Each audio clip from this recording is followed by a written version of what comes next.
Hello नमस्कार दोस्तों, कैसे हैं आप। उम्मीद करता हूँ ठीक होंगे। Tricky I'm with NL study में आपका स्वागत है दोस्तों आज हम एक अन्य महत्वपूर्ण प्रश्नावली है जो कि हमें आती है।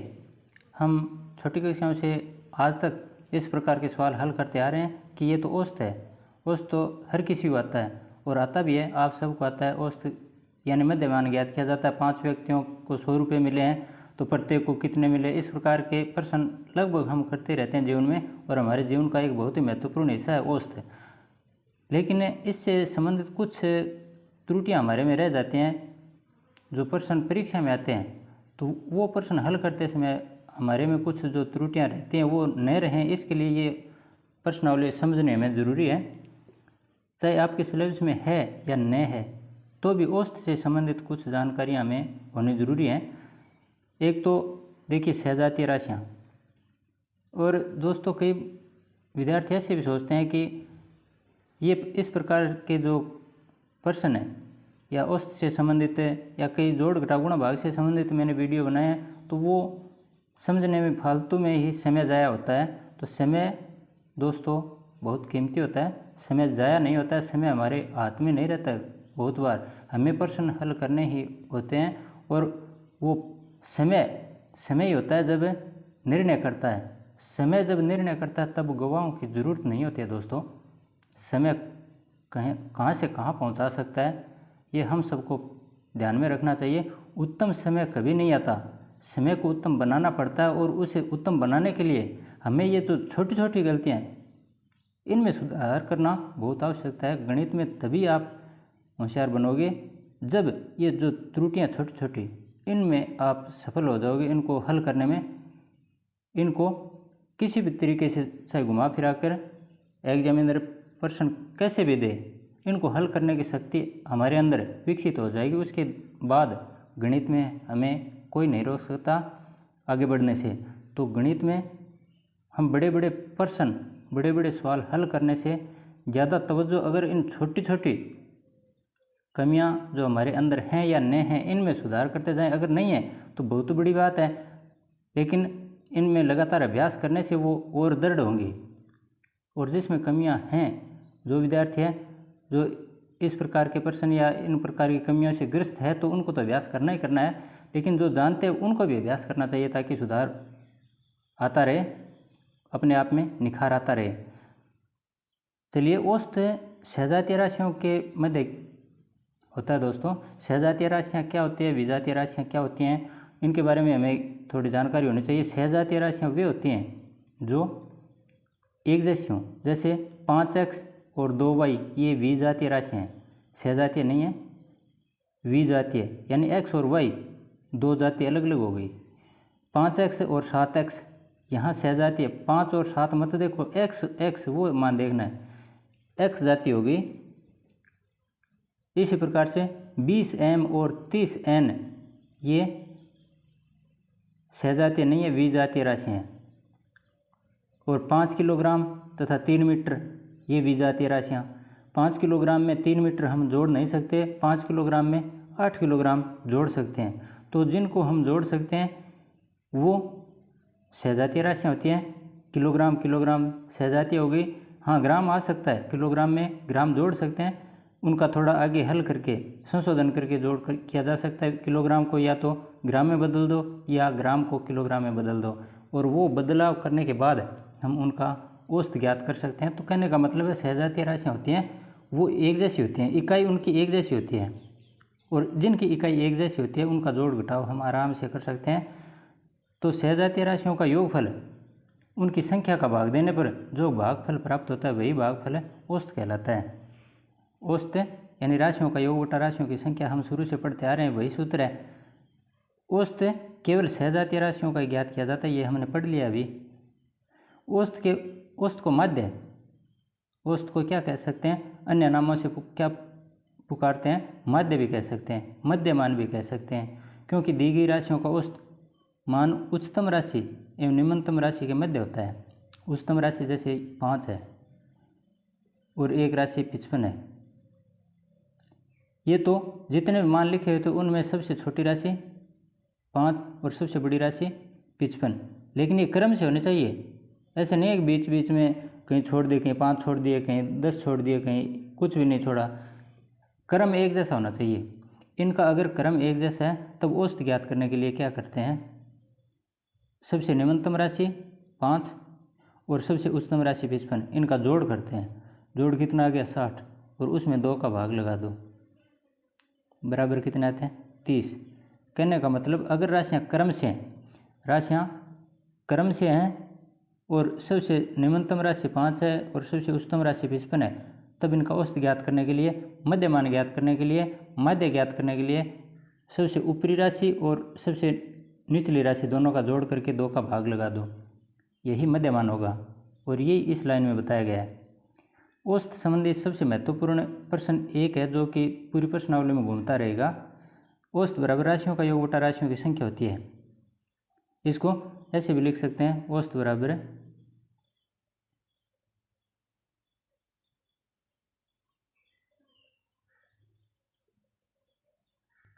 ऐसे भी लिख सकते हैं, औसत बराबर राशियों का योग बटा राशियों की संख्या। अब ध्यान से देखिए, औसत ये बीच में बराबर का निशान है, एक तरफ 2 पक्ष हैं, एक तो बायां पक्ष एक दायां पक्ष। बाएं पक्ष में औसत और दाएं पक्ष में राशियों का योग बटा राशियों की संख्या।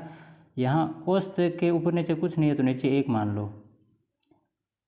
होता है एक जिसके अंश या हर कुछ भी नहीं होता उसका हर एक जरूर होता है दोस्तों, कोई भी संख्या चाहे। अब 1 का गुणा इस राशियों के योग से होगा और राशियों की संख्या इसका गुणा औसत से होगा। ऐसे तिरछा गुणा होता है जब दो पक्ष होते हैं और दोनों पक्षों के अंदर भिन्न की संख्या होती है। साधारण भिन्न की कोई भी संख्याएं हों तो भिन्न में एक अंश होता है, एक हर होता है। तो एक पक्ष में हर है उसका दूसरे पक्ष के अंश से गुणा होगा। एक पक्ष का हर है उसका दूसरे पक्ष के अंश से गुणा होगा। इसी प्रकार एक पक्ष के अंश का दूसरे पक्ष के हर से गुणा होगा। यहाँ औसत अंश है और यहाँ संख्या हर है तो हर का अंश से गुणा। यहाँ एक हर है और योग अंश है तो एक का योग से गुणा। इस प्रकार से बस ये 3 बात आप याद रखना। औसत का तो सीधा सा लिखा योग बटा संख्या, लेकिन संख्या पूछ लें तो क्या होगा, संख्या बराबर है, संख्या ज्ञात करनी है तो योग में भाग लगा देंगे औसत का, और योग ज्ञात करना है तो औसत और संख्या का गुणा। कैसे, जैसे इस एक ही सूत्र में 3 सूत्र और भी बन सकते हैं। देखिए, औसत बराबर है राशियों का योग, ये राशियों का योग बटा राशियों की संख्या। ये राशियों का समझ लेना, राशियों का योग बटा राशियों की संख्या। अब यहाँ बीच में बराबर का निशान और इस तरफ अंश योग है और हर संख्या। यहाँ अंश औसत है और हर 1 है तो इस साइड में यानी बाएं पक्ष के हर का गुणा होगा योग से, तिरछा गुणा। ऐसे वज्र गुण की क्रिया होती है। तो 1 का योग से गुणा करने पर क्या आ गया, योग बराबर यानी राशियों का योग बराबर औसत इन बराबर में इनका गुणा। औसत का किससे, संख्या से, औसत गुणा संख्या हो गया। अगर संख्या ज्ञात करनी है, अगर हमें संख्या ज्ञात करनी है, राशियों की संख्या बराबर, तो संख्या के बराबर क्या है, ये संख्या इसके ये तो गुणा में है औसत, तो बराबर में ये है, संख्या के बराबर योग है तो संख्या के बराबर जो भी लिखा है वो लिख दो। संख्या के बराबर योग लिखा है तो योग लिख दिया। औसत को कहाँ ले जाएंगे, औसत को दूसरे पक्ष में ले जाओ। संख्या ज्ञात करनी है तो जो हमें ज्ञात करना, जैसे इसमें योग ज्ञात करना है तो एक पक्ष में सिर्फ योग रखना है, हमें योग आ गया। और संख्या ज्ञात करनी है तो एक पक्ष में हमें सिर्फ और सिर्फ संख्या रखनी है, संख्या आ गई। दूसरे पक्ष में योग तो पहले से मौजूद है। औसत का क्या करें, औसत को दूसरे पक्ष में ले जाओ। अब ये संख्या के साथ क्या था, औसत था, इसको दूसरे पक्ष में, चाहे वो बायां पक्ष है चाहे दायां पक्ष है, यहाँ संख्या और औसत है, इसको योग की साइड में, योग वाली दिशा में, योग के पक्ष में ले जाएंगे। ये योग है, यहाँ कन्फ्यूज मत होना। ये ऊपर वाला इसमें मैंने औसत गुणा संख्या दाएं पक्ष में लिख दिया और यहाँ बाएं पक्ष में लिख दिया। पक्ष चाहे कोई भी है, योग और इसको औसत को जब दाएं पक्ष में ले जाएंगे, दूसरे पक्ष में ले जाएंगे, तो अगर यहाँ गुणा है तो आगे जाने पर भाग, अगर यहाँ भाग है तो आगे जाने पर गुणा, अगर यहाँ जोड़ है तो आगे जाने पर घटाव, अगर यहाँ घटाव है तो आगे जाने पर जोड़, बस उल्टा हो जाता है, ये ध्यान रखना है। अब योग बराबर में योग, औसत का यहाँ गुणा हुआ है तो आगे जाने पर ये भाग हो जाएगा, योग बट्टा या भाग क्या औसत।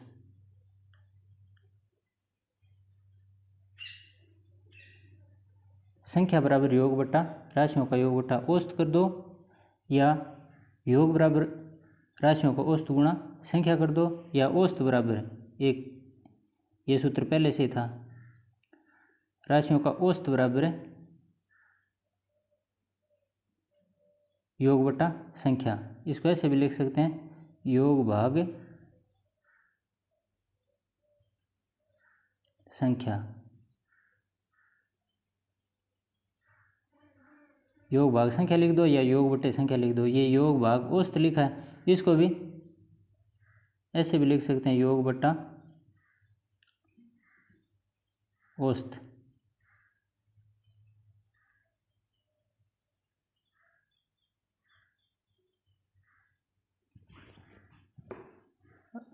चलो प्रश्नों को हल करके देखते हैं। फिर किसी विद्यार्थी के 5 विषयों में 45, 38, 52, 35 और 30 अंक आए, उनके प्राप्तांकों का औसत ज्ञात कीजिए। ज़्यादा समझने की कोई आवश्यकता नहीं है, सीधा सा है, राशियों का योग बटे राशियों की संख्या, हमें ज्ञात करना औसत। तो औसत बराबर राशियों का योग क्या है, 45 प्लस 38 प्लस 52 प्लस 35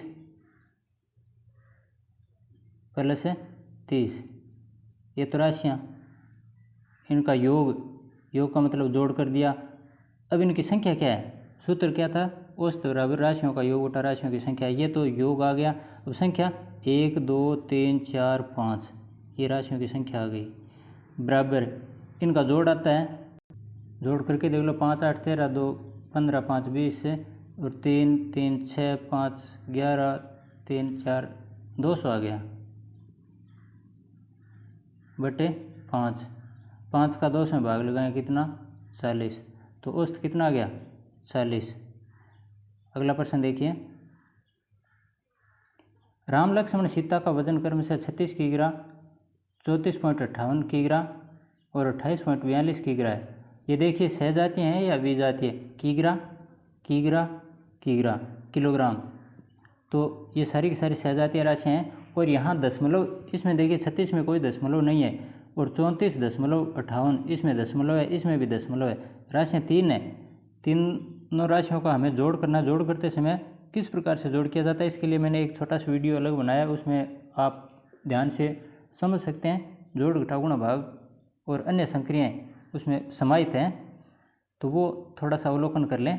वैसे मैं इसमें भी बता दूंगा। राशियों का योग औसत के लिए सबसे पहले लिखो औसत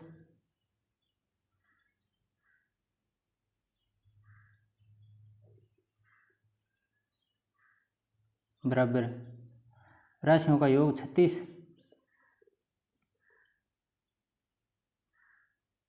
36 में कोई दशमलव नहीं है, अन्य दो संख्या उनमें दशमलव है, तो यहाँ दशमलव लगा दो, 34.58, तीसरी संख्या क्या है, 28.42।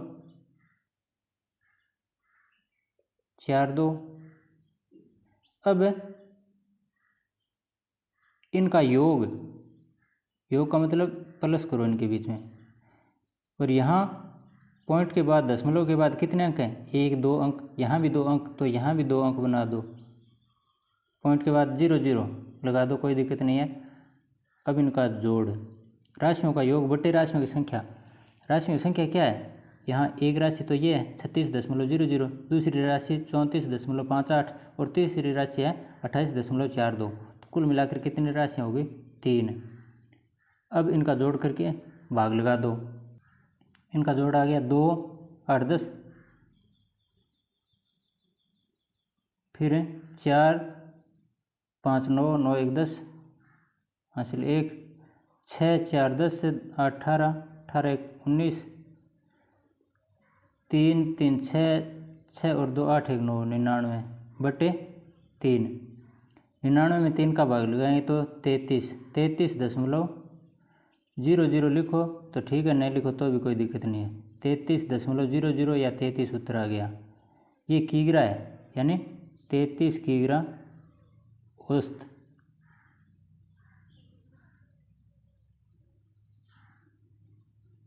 अगला प्रश्न देखिए, 6 8 10 12 14 16 18 20 22 24 का औसत ज्ञात कीजिए। मैं पहले बता चुका हूँ दोस्तों, 5 और 55 का एक उदाहरण हमने लिया था, उसमें बताया था मैंने, अगर प्राकृत संख्याएं हैं, दोबारा से सुन लीजिए, अगर प्राकृत संख्याएं पूर्ण संख्याएं, प्राकृत संख्या कौन से होते हैं, जो 1 से शुरू होते हैं और अनंत आगे पता नहीं कहाँ तक जाते हैं। पूर्ण संख्याएं जो 0 से शुरुआत होती है, जिनकी शुरुआत 0 से होती है, 0 से, वो पूर्ण संख्याएं। तथा सम संख्याएं 2 4 6 8 जैसे कि ये हैं, 6 8 10 12 सम संख्याएं हैं। और विषम संख्याएं 1 3 5 7 9 वो विषम संख्याएं। लेकिन ये सारी की सारी संख्याएं क्रम से होनी चाहिए। कौन कौन सी? प्राकृत संख्या, पूर्ण संख्या, सम संख्या, विषम संख्या। दोबारा से, प्राकृत, पूर्ण, सम और विषम। अगर ये संख्याएं क्रम से हैं, लगातार चल रही हैं और बीच में कहीं कोई व्यवधान नहीं है, यानी क्रम उनका व्यवस्थित है, तब अगर औसत ज्ञात करना है, मध्यमान ज्ञात करना है, तो सबसे निम्नतम संख्या यानी औसत बराबर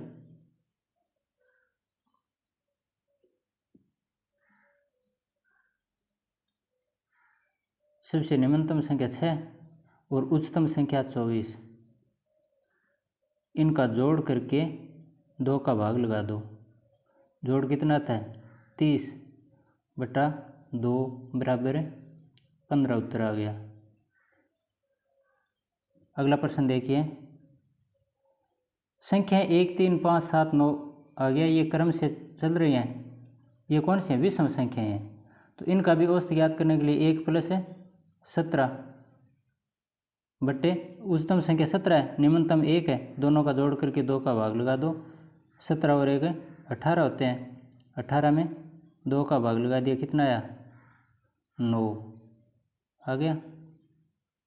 अगला प्रश्न देखिए, 2 के प्रथम 7 गुणजों का औसत ज्ञात करो। 2 के प्रथम 7 गुणज, गुणज क्या होते हैं? जैसे 2 का पहाड़ा बोलते हैं, 2 का 2 2 2 4 2 3 6 2 चौके 8, इस प्रकार से 2 का पहाड़ा बोलते हैं ना। तो यहाँ 7 गुणज यानी 2 का पहाड़ा 7 तक, 2 7 14। तो निम्नतम संख्या हमें पता है क्या है? 2। ये क्रम से चल रहा है पहाड़ा, चाहे 3 का हो, 5 का हो, 5 का 5 5 2 10 5 के 15, इस प्रकार से, या 7 का 7 7 का 7 7 2 14 7 1 7 चौके 28, इस प्रकार से क्रम से होना चाहिए। लेकिन गुणज 7 गुणज यानी कहने का मतलब है उच्चतम संख्या 2 का 7 तक पहाड़ा बोलना, 7 2 14, उच्चतम संख्या क्या आ गई? 14, निम्नतम 2 का पहाड़ा है, यानी 2 के प्रथम 7 गुणज, प्रथम 7 गुणज क्रम से चल रहे हैं। 2 का पहाड़ा 7 तक बोलो तो अधिकतम संख्या आ गई 14 और निम्नतम 2, इनका जोड़ कर दो और 2 का भाग लगा दो। 16/2 बराबर 8। बहुत सरल सवाल है दोस्तों, कोई दिक्कत नहीं है हमें और आने भी नहीं चाहिए। 8वां प्रश्न देखिए, 3 के प्रथम 6 गुणजों का, अब की बार 3 का आ गया, ये विषम संख्याएं आ गई। 3 निम्नतम संख्या 3 है और अधिकतम सबसे बड़ी संख्या उच्चतम कौन सी है? 3 का पहाड़ा 6 तक बोलो, 3 6 18, दोनों का जोड़ कर 2 बटे 2 बराबर 18 और 3 21 बटे 2, 2 का 21 में भाग लगाएं 10.5, ये 10.5 है। अगला प्रश्न देखिए, यदि 20 परिणामों का औसत 30 है और 30 अन्य परिणामों का औसत 20 है, तो सभी परिणामों का औसत ज्ञात करो। इसमें एक तरफ परिणाम लिख लो परिणाम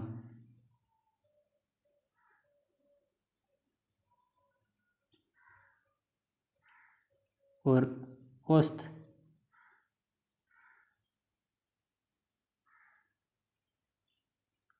और योग। हमने सूत्र में क्या लिखा था कि राशियों का योग बट्टे राशियों की संख्या, और हमने उसके दो आगे अन्य सूत्र भी निकाले थे। कहने का मतलब है योग बराबर क्या होता है, राशियों का योग बराबर राशियों का औसत गुणा राशियों की संख्या। परिणाम यहाँ संख्या के रूप में है, 20 परिणाम, यानी संख्या में कितने परिणाम हैं 20, तो राशियों की संख्या गुणा राशियों का औसत बराबर क्या होता है योग। सीधा सा अपने ऊपर लेते हैं, अगर आप 5 दोस्त हैं, कितने दोस्त हैं 5, प्रत्येक को आप 5 दोस्त हैं तो परिणाम की जगह संख्या क्या आ गई 5, और प्रत्येक को 20 रुपये मिलते हैं। दोस्त हैं आप 5, प्रत्येक को 20 रुपये मिलते हैं, तो कुल कितने रुपये आ गए, गुणा कर दो बस, 5 का 20 से गुणा करने पर 100 रुपये। यही तो है। व्यवहारिक रूप से आप प्रश्न को हल करने की कोशिश किया करो, समझ में आ जाएगा, कोई दिक्कत नहीं है। राशियों की संख्या, आप 5 दोस्त हैं तो वो राशियों की संख्या 5 आ गई। प्रत्येक को 20 रुपये मिलते हैं, यानी औसत, प्रत्येक को मिलना औसत होता है, तो प्रत्येक को 20 रुपये मिलते हैं, तो कुल कितने रुपये थे, वो 100 रुपये थे, यानी संख्या गुणा औसत बराबर योग।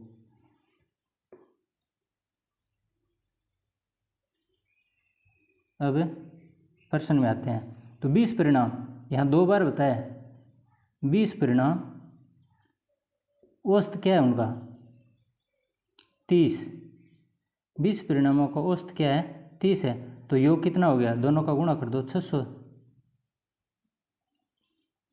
फिर 30 अन्य परिणाम, अब की बार परिणाम कितने 30, और औसत क्या है 20 दे रखा है, 20, 30 परिणामों का औसत 20 दे रखा है। पहले दिया था 20 परिणामों का औसत 30, अब उल्टा दे दिया, परिणाम 20 है 30 है, औसत 20, योग कितना आ गया 3 2 6।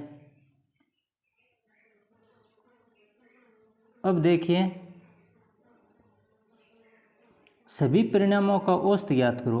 अब औसत ज्ञात करना है, ये वाला औसत अलग था, अब सभी परिणाम कितने हो गए, परिणाम ये है, ये कॉलम 20 ये परिणाम और 30 ये परिणाम, कुल 50 परिणाम हो गए। 50 परिणामों का योग कितना हो गया, ये 1200। औसत नहीं है, औसत तो हमें ज्ञात करना है। 50 परिणामों का औसत कितना, योग कितना आ गया 1200 आ गया, तो एक परिणाम यानी औसत क्या होगा, ये ज्ञात करना है हमें। सवाल में यही पूछा है, औसत ज्ञात कीजिए। 50 परिणामों का योग 1200 है, तो औसत ज्ञात करो। औसत ज्ञात करने के लिए शुरू में हमने सूत्र को समझा था, उससे मैं लिखा था, जो भी हमें ज्ञात करना उसको एक तरफ रखो। औसत बराबर में क्या लिखा है इसके 1200, वो पड़े रहने दो जहाँ भी हैं, लेकिन औसत के साथ यहाँ 50 का गुणा हुआ है, इसका यहाँ गुणा हुआ है तो आगे जाने पर भाग हो जाएगा, भाग लगा दो, कितने आगे 0 से 0 कट गया, 24 पंजे 120, 24 उत्तर आ गया। उम्मीद करता हूँ समझ गए होंगे। अगला प्रश्न देखिए, 40 परिणामों का औसत, वही बात, 40 परिणामों का औसत है 50, तो कितने हो गए, योग क्या आ गया 5 चौके 20, 2000। 40 परिणामों का औसत 50 है, तो योग कितना आ गया 2000। फिर 60 अन्य परिणामों का औसत 55 है, परिणाम 60 है और औसत है उनका 55, तो योग कितना आ गया, गुणा कर दो, 6 पंजे 30, हासिल 3, 6 पंजे 30 और 3 33। अब सभी परिणामों का औसत, सभी परिणाम कितने हो गए 40 और 60 जोड़ने पर ये परिणाम 100 हो गए, गुणा औसत हमें ज्ञात करना है, तो यहाँ पहले तो 50 55 औसत था, लेकिन अब की बार ज्ञात करना है, औसत लिख दो, बराबर का बराबर लिख दो, इनका जोड़ कर दो, 3 2 5, 5300 आ गया, या औसत बराबर है,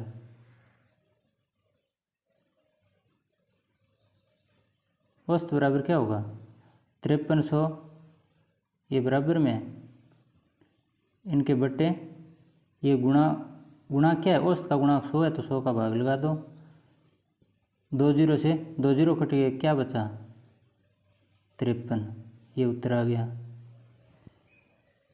अगला प्रश्न, एक क्रिकेट टीम के 10 सदस्यों की औसत आयु 30 वर्ष है, कोई दिक्कत नहीं है, सदस्य लिख दो,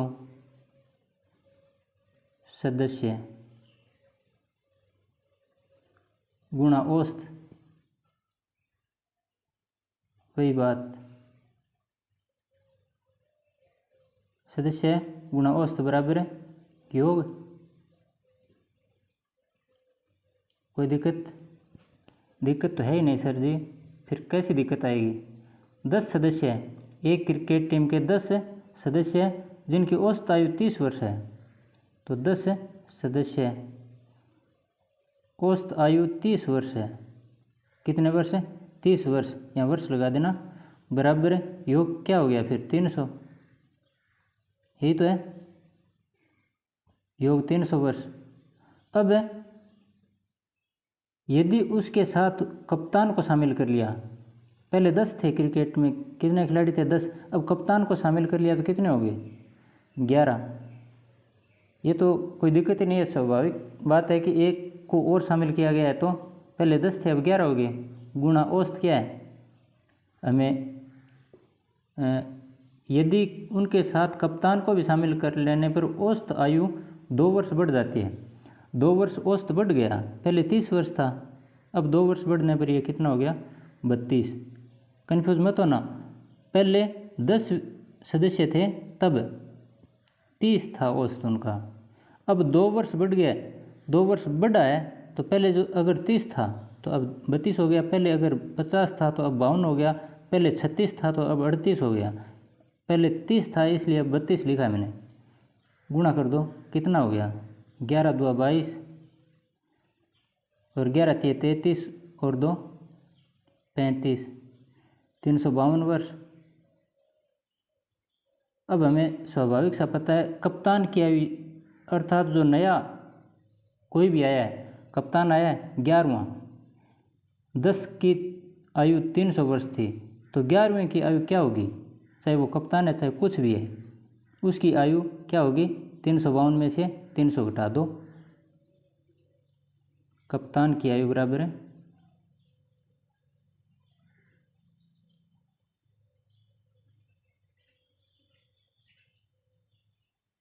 352 में से 300 घटाने पर 52 वर्ष।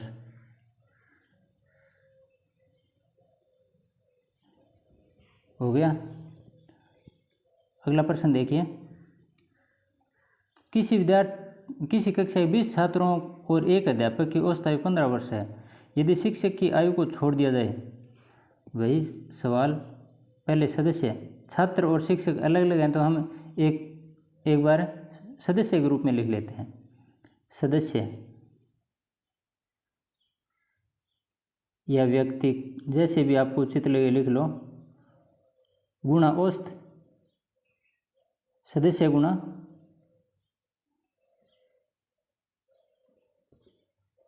बराबर है योग, सदस्य कितने 20 छात्र और एक अध्यापक, 21 हो गए, यहाँ 20 नहीं है, 20 छात्र और एक अध्यापक मिल गए, कुल 21 हो गए। ये सवाल को थोड़े से ध्यान से पढ़ लिया करो। 21 सदस्यों की औसत आयु 15 वर्ष है, औसत कितना 15 वर्ष, तो योग कितना हो गया 21 को 15 से गुणा करो, 15 का 15, हासिल 15 2 30 और 1 31, 315 वर्ष, ये योग आ गया। अब आगे की लाइन पढ़िए, यदि शिक्षक की आयु को छोड़ दिया जाए, शिक्षक की आयु को छोड़ दिया पहले 21 थे, अब शिक्षक की आयु को छोड़ दिया तो क्या हो गया, 20 हो गए। कितने हो गए, 20 सदस्य बचे हैं, तो उनका औसत 2 वर्ष घट जाता है। अब औसत क्या होता है, 2 वर्ष घट जाता है। घटने का मतलब पहले 15 था, अब घटने पर 13 हो गया। 15 में से 2 तो घटा सकते हैं आप। पहले 15 वर्ष था, कब, जब शिक्षक 7 था, यानी 21 थे तब तो औसत 15 था, लेकिन अब शिक्षक की आयु को घटा दिया है, अब छात्र सिर्फ 20 बचे हैं, उनकी आयु का औसत है वो पहले से 2 वर्ष कम हो गया। पहले 15 था तो अब कम होकर 13 रह गया। अब गुणा करो, इनका योग क्या आ गया, 13 2 26, 260 वर्ष।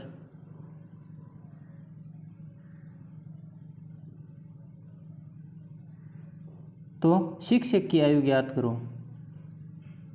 वही बात, शिक्षक की आयु क्या होगी,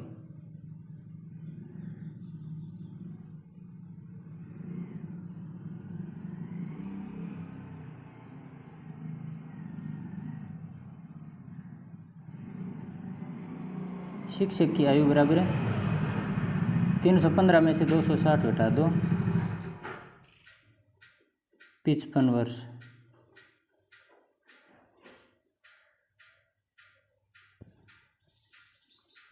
अगला प्रश्न देखिए,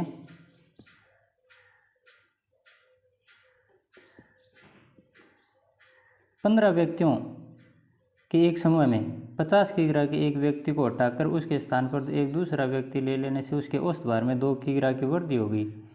नए व्यक्ति का भार ज्ञात करो। उसी प्रकार से पहले तो आप खुद वीडियो को एक बार रोक दो और खुद देखिए, हल करके देखिए, मिलान कीजिए। फिर व्यक्ति हैं 15 और 50 किग्रा, 15 व्यक्ति हैं, 15 व्यक्ति, और औसत में 2 किग्रा की वृद्धि होगी। कितनी वृद्धि होगी, 2 किग्रा की, तो कुल वृद्धि कितनी होगी, योग राशियों की संख्या औसत बराबर योग, ऐसे तो हमारा सूत्र है।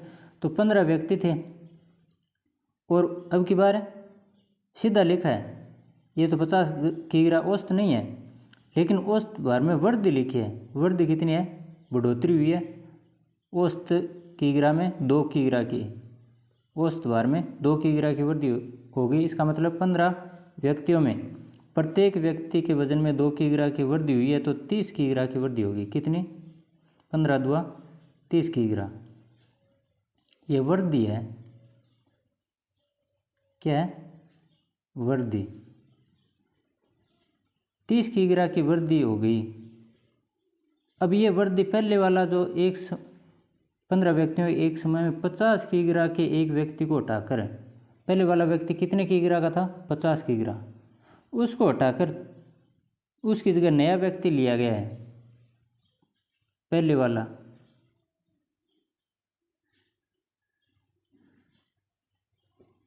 कितने किग्रा का था, 50 किग्रा का।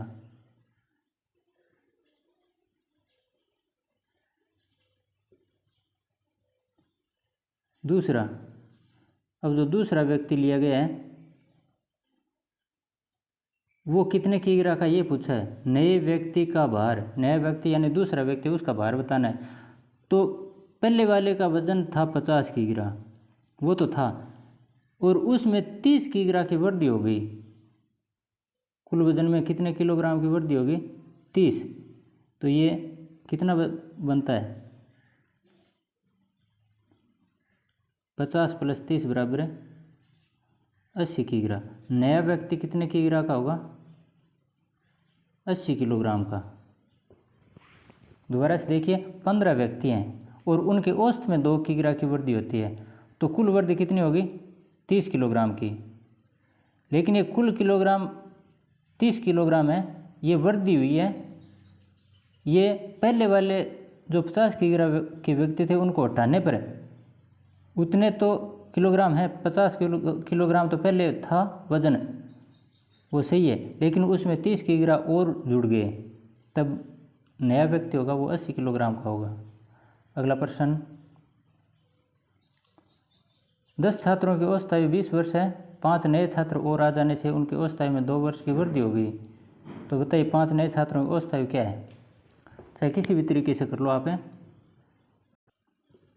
10 छात्र, औसत आयु 20, 10 छात्र हैं, औसत आयु 20 वर्ष है, तो योग कितना हो गया, बराबर है 200। यहाँ तक क्लियर। 10 छात्रों का औसत आयु 10 छात्रों की औसत आयु 20 वर्ष है, तो 10 छात्रों की कुल आयु कितनी होगी, 200 वर्ष। अब 5 नए छात्र आने से छात्र कितने हो गए, 15। पहले 10 थे, अब 15 हो गए। उनके औसत में कितनी वृद्धि हो जाती है, औसत में 2 की वृद्धि हो जाती है। 5 नए छात्र आने पर 15 छात्र हो गए, उनके औसत में कितनी वृद्धि होगी, 2 की वृद्धि। तो औसत पहले 20 था, अब कितना हो गया, 22, बराबर कितने बच आ गए, ये 15 दूआ 30, 15 दूआ 30 और 3 33,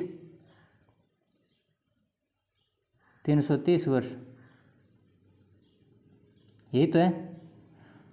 तो जो नए 5 छात्र हैं उनकी आयु क्या है, 5 नए छात्रों की 10 की तो ये 200 वर्ष थी, जो नए 5 छात्र हैं उनकी आयु क्या होगी, 5 नए छात्रों की आयु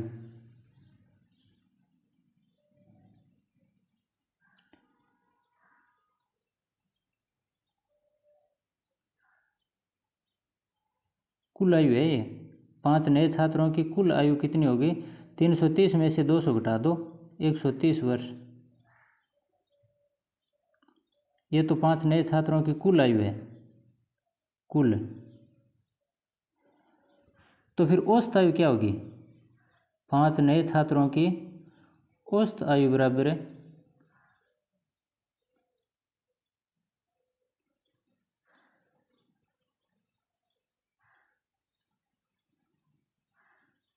130 में भाग लगा दो 5 का, 5 दूआ 10 और 5 छः 30, 26 वर्ष। 5 नए छात्रों की आयु 26 वर्ष हो जाएगी। साथियों, ये कलम थोड़ा सा सही नहीं चल रहा है, इसके लिए मैं क्षमा चाहूँगा, लेकिन मेरे को उपलब्ध नहीं हुई है अभी तक। आगे अगला प्रश्न देखिए। 11 परिणामों का औसत 32 की गिरा, यदि प्रथम 6 परिणामों का औसत 11 परिणाम, कितने 11, औसत है उनका 32, कितना 32, तो कुल कितना हो गया, 11 परिणामों का औसत 32 की गिरा, कुल कितना हो गया, 11 दूआ 22, 11 तिया 23 और 11 तिया 33 और 2 35, इतने होते हैं 352। 11 परिणाम है, ये तो परिणाम हो गए और ये औसत हो गया, इनका औसत है कुल आ गया 352। यदि प्रथम 6 परिणामों, अब इनमें से 2 टुकड़े कर रहे हैं, प्रथम 6 अंतिम 6, प्रथम 6 परिणाम, एक बार इसको ऊपर रहने दो, प्रथम 6 इनका औसत क्या है 34, ठीक, और अंतिम 6 इनका औसत है 33,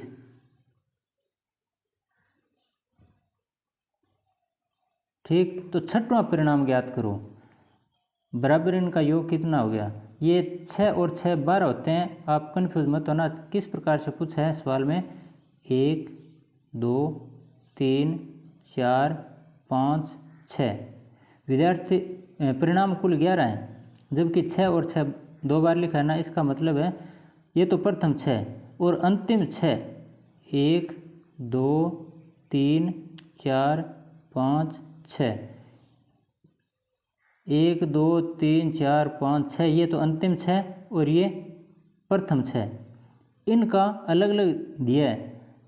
ध्यान से देखने पर जो ये छठा है, कौन सा, ये वाला, ये वाला छठा है, ये 2 बार आया, ऊपर वाली संख्या उसमें भी है और नीचे वाली संख्या में भी है। ये एक ही बार हमें गणना करनी है इसकी। अब कितने बनते हैं, इसको एक बार गणना करेंगे तो 11 बनते हैं। 1 2 3 4 5 और एक ये 6 7 8 9 10 11। इस प्रकार से ये 2 बार आया है छठा, इसी के बारे में पूछा है। ये जो 2 बार आया है इसका वजन पूछा है, इसका परिणाम पूछा है, इसका मान पूछा है। तो इसका मान ज्ञात करने के लिए पहले के 6 उनका गुणा कर दो, अंतिम 6 उनका गुणा कर दो, फिर जो कुल आया था 11 का उससे इसका जोड़ या घटाव करो, तुलना करो, यानी 352 से। अब पहले के 6 34 की 34 इनका औसत है, इनको जोड़ दो अंतिम 6 से। अंतिम 6 और पहले के 6 इनको आपस में जोड़ दो। 34 का 6 से गुणा किया, 6 चौके 24, 6 3 18 और 2 20 प्लस 6 3 18, 6 3 18 और 2 कितने होते हैं? 6 3 18 एक 19 होते हैं, हासिल एक थे ना। अब इनका जोड़ कितना आ गया? 8 4 12, 9 1 10, 2 1 3 1 4, 402 आ गया। अब छठवां परिणाम, ये छठवां परिणाम पूछा है। अतः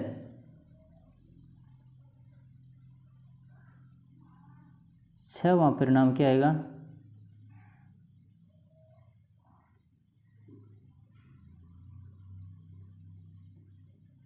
छठवां परिणाम बराबर 402 में से क्या घटा दो? 352। 352 घटाने पर बचते हैं कितने? पूरे 50। यही उत्तर आएगा। अगला प्रश्न, 40 प्रेक्षणों का औसत 28 है, परंतु बाद में पता चलता है कि एक प्रेक्षण 39 के स्थान पर 79 पढ़ लिया गया, तो प्रेक्षणों का सही औसत ज्ञात करो। इस प्रकार से जो गलत संख्या पढ़ी जाती है दोस्तों, इसमें बहुत ही आसान सा एक मैं आपको तरीका बता रहा हूँ आज। ये जीवन में याद रख लेना कि इस प्रकार के प्रश्न आते हैं, आप पूरे प्रश्न को मत पढ़ो। चाहे जो मिसप्रिंट हुई है, गलत संख्या लिखी गई है, उसका अंतर देख लो। वो अगर प्रेक्षणों की संख्या है, चाहे व्यक्तियों की संख्या है, चाहे राशियों की संख्या है, जो भी है उससे मिलती है, तो इसका मतलब वो सीधा सा तरीका आ गया हमारे उत्तरार्थ में। 39 और 79 इनका अंतर ज्ञात करो। 79 में से 39 ये घटाओ। 39 के स्थान पर 79 लिखे गए थे, ये तो है गलती से पढ़ लिया गया, तो इनका अंतर तो है। सही 39 था, जबकि पढ़ लिया गया 79। घटाओ कितने बचते हैं? 40। 9 में से 9 गया 0, 7 में से 3 गए 4। अब देखिए प्रेक्षणों की संख्या यहाँ शुरू में लिखा 40 है और यहाँ भी 40 आ गया। बस यही होता है इसमें, ये ट्रिक याद रख लेना। जो अंतर है वो अगर राशियों की संख्या प्रेक्षणों की संख्या उससे मिलती है, या पूरा पूरा नहीं मिले 80 भी आ सकता है, यहाँ 40 का भाग जाएगा उसमें। कहने का मतलब ये है कि 40 का उसमें भाग जाएगा, चाहे वो 80 है चाहे 120 है। तब क्या करते हैं, तो प्रेक्षणों का सही औसत बताओ। सही बताना, पहले औसत क्या था? सही औसत बराबर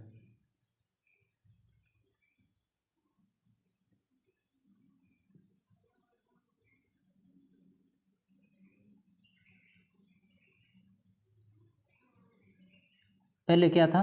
28। ये तो है, पहले औसत 28 था। अब क्या है? 40 की त्रुटि हुई है और 40 ही संख्या है, तो 40 का 40 में भाग लो, कितनी बार जाता है? एक बार जाता है।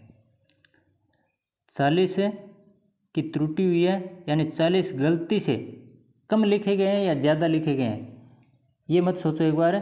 40 का 40 में भाग लगाओ, जो अंतर गलती से लिखने पर जो अंतर है उस अंतर में संख्या का भाग लगाओ। एक बार गया, 2 बार भी जा सकता है, 3 बार भी जा सकता है, वो लिख दो।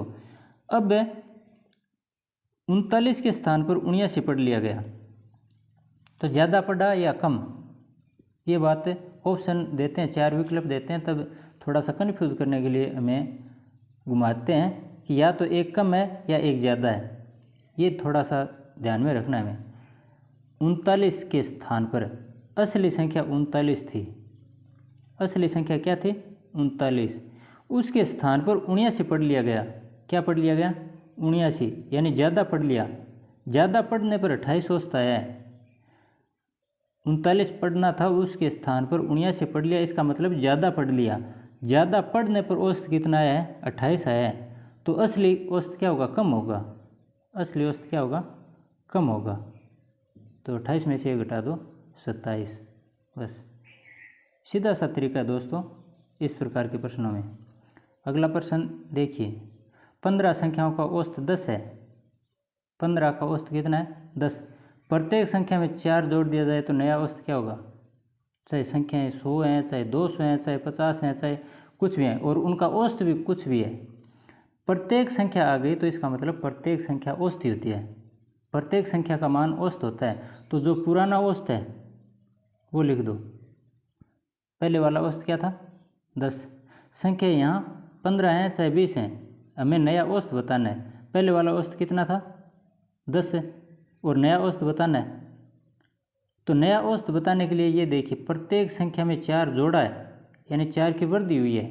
प्रत्येक संख्या में 4 की वृद्धि हुई है, अर्थात औसत में 4 की वृद्धि हुई है। वृद्धि का मतलब होता है जोड़, बराबर 14। उत्तर आ गया। इतने सरल सवाल हैं।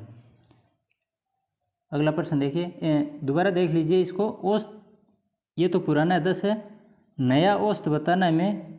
पुराना औसत 10 दे रखा है, नया औसत हमें ज्ञात करना है, जबकि प्रत्येक संख्या में 4 जोड़े गए हैं। प्रत्येक संख्या में 4 जोड़े हैं, इसका मतलब औसत में 4 जोड़े हैं, इसलिए 14 आ गया। सिर्फ 2 सवाल और बचे हैं दोस्तों, बहुत ही सरल अपनी जो ट्रिक है इसके माध्यम से अगर आप हल करोगे तो इससे कोई सवाल आपको ऐसा नहीं मिलेगा इस प्रश्नावली में जो आपको नहीं आता हो। एक क्रिकेट खिलाड़ी 12 पारियों में कुछ औसत रन बनाता है तथा 13वीं पारी में 96 रन बनाए। जैसे उसके रनों के औसत में 3 की वृद्धि हो गई, नई पारी का औसत ज्ञात करो। वही बात, पारियां, औसत, सवाल करें हमने, पारी, औसत, राशियों की संख्या, राशियों का योग, बार बार वही चल रहा है।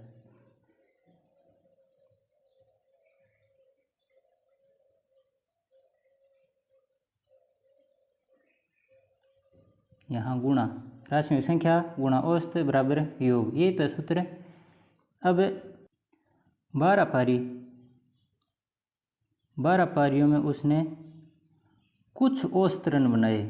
कुछ, हमें पता नहीं है कितने, कुछ बताए हैं, तो इसको आप k मान लो, x मान लो, y मान लो, a मान लो, b मान लो, चलो मैं m मान लेता हूँ। औसत क्या है? 12 पारियों का औसत m है, तो योग क्या आ गया? 12 का m का गुणा करो, 12m। एक क्रिकेट खिलाड़ी ने 12 पारियों में कुछ औसत का मतलब m मान लिया हमने। अब योग क्या आ गया? 12m। 13वीं पारी कितनी होगी अब? 13वीं पारी में उसने 96 रन बनाए। कितने रन बनाए? सिर्फ 13वीं पारी की बात है, 96 रन बनाए। लेकिन औसत पर क्या फ़र्क पड़ा इससे? 13वीं पारी में उसने 96 रन बनाए, तो औसत में फ़र्क क्या पड़ा है? 3 की वृद्धि हो गई। कितने की? 3 की। पहले औसत क्या था? m था, उसमें वृद्धि हो गई है। वृद्धि का मतलब बढ़ोतरी हो गई है, कितने की? 3 की। दोबारा से देखिए, 13वीं पारी में उसने 96 रन बनाए। पहले कितने रन थे? 12m। 12 पारियों में कितने रन थे? योग था 12m। लेकिन 13वीं पारी में उसने कितने रन बना लिए? 96 रन और बना लिए।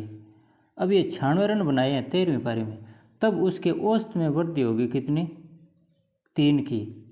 3 की सीधी वृद्धि नहीं है, m यानी पहले औसत था उसमें 3 की वृद्धि हुई है, पहले औसत m था उसमें 3 की वृद्धि हुई है, तो m+3 हो गया। अब गुणा भाग जोड़ घटाव जो भी करना है कर लेते हैं। 13 का अब इस पूरे कोष्ठक से गुणा होगा। 13 का सबसे पहले m से गुणा करो, 13m प्लस 13 का 3 से गुणा करो, 13 3 39 बराबर 12m प्लस 96 हो गए। अब पक्षांतरण करो, m बराबर से एक तरफ रख लेते हैं, ये बराबर है, और इस साइड में 13m और इस साइड में अंक रखते हैं तो 96। अब ये 12m है जो कि दाएं पक्ष में था, इस लाइन में 12m दाएं पक्ष में, इसको बाएं पक्ष में ले आते हैं। 12m दाएं पक्ष में क्या था? प्लस का, तो बाएं पक्ष में लाने पर माइनस का हो जाएगा, माइनस के 12m बराबर 96। पहले से दाएं पक्ष में थे, इस 39 को, ये संख्या 39, इसको बाएं पक्ष से दाएं पक्ष में ले जाएंगे तो ये माइनस का हो जाएगा 39।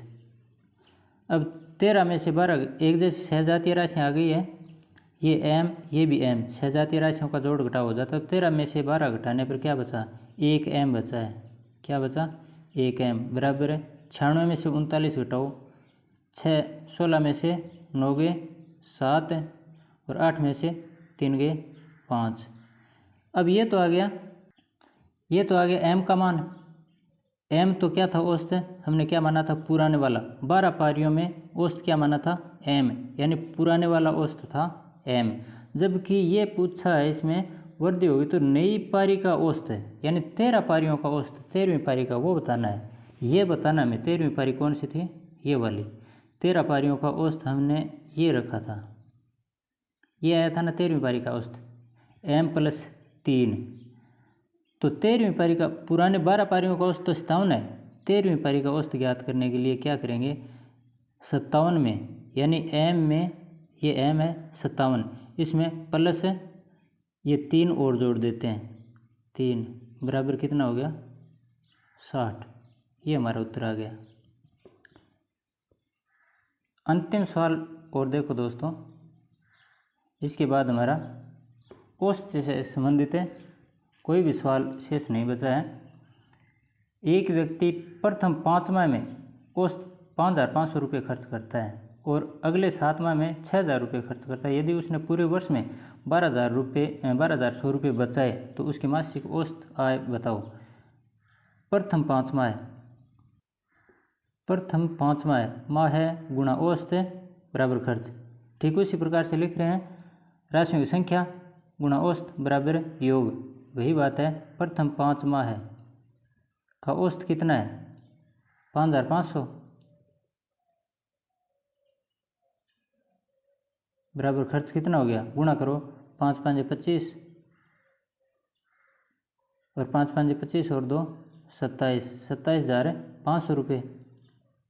ये तो प्रथम 5 माह के। आगे 7 माह, 12 महीने में से अगले 7 माह का औसत कितना है? 6,000 रुपये।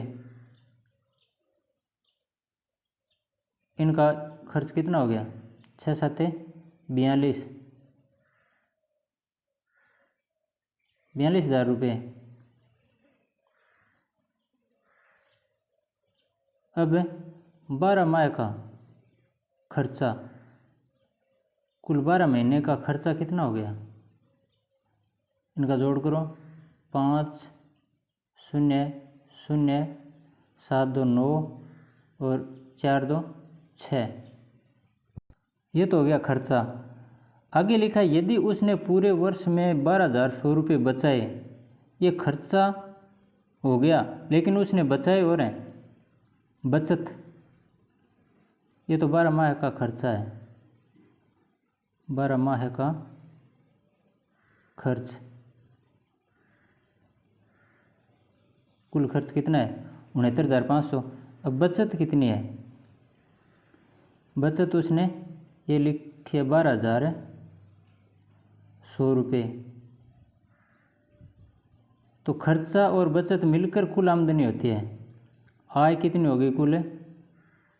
आय बराबर 0 0 5 1 6 9 2 11 6 1 7 1 8 81,600 रुपये। ये क्या हो गया? उसकी कुल आय हो गई 12 महीने की। तो सवाल में पूछा उसकी मासिक औसत आय, मासिक आय बराबर यानी मासिक औसत आय।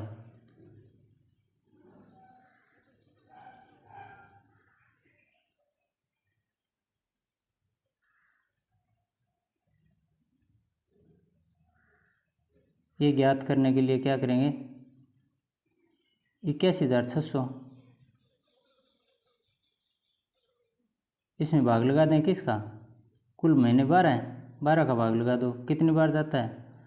12 छिक्की 72, 12 अट्ठे 96, 6,800 रुपये। ये उसकी मासिक आय आ गई कितने? 6,800 रुपये। इस प्रकार से दोस्तों हमने औसत से संबंधित एक बहुत ही महत्वपूर्ण, किंतु हर परीक्षा में अगर कंपटीशन में आपके सिलेबस में लिखा है तो भी और नहीं लिखा है तो भी कई बार प्रश्न पुटअप हो ही जाता है औसत से संबंधित, चाहे किसी भी प्रश्नावली के माध्यम से वो प्रश्न आए, लेकिन औसत से संबंधित प्रश्न आ ही जाता है। बीजमान में भी आ सकता है, अन्य प्रश्नावलियों के माध्यम से भी हमारे सामने ये प्रश्न इस प्रकार के देखने को मिल सकते हैं। लेकिन हमें आज के बाद इस प्रकार के प्रश्नों में किसी प्रकार से कन्फ्यूज होने की आवश्यकता नहीं है। एक बार सरसरी तौर पर पढ़ने के बाद आप दोबारा आपको जो तरीका मैंने बता रखा है पहले वही तरीका अपनाइए। प्रश्न को जो लिखा हुआ प्रश्न है उसको मेरे समझाने से पहले आप हल करके देखिए, फिर समझ में नहीं आता है या सही आ गया तब तो ठीक है, अगर समझ में नहीं आता है तो दोबारा से वीडियो को देखिए, मिलान कीजिए किस प्रकार से मैंने बताया आपको। इस विधि के द्वारा अगर आप तैयारी करोगे तो चाहे कितना ही बड़ा एग्ज़ाम क्यों ना हो, आपको सफल होने से गणित में कोई नहीं रोकेगा दोस्तों, ऐसी मेरी आशा है। और इन्हीं आशाओं के साथ आज का ये लेसन भी पूरा होता है। कैसा लगा आपको वीडियो कमेंट में ज़रूर बताना। धन्यवाद। जय हिंद।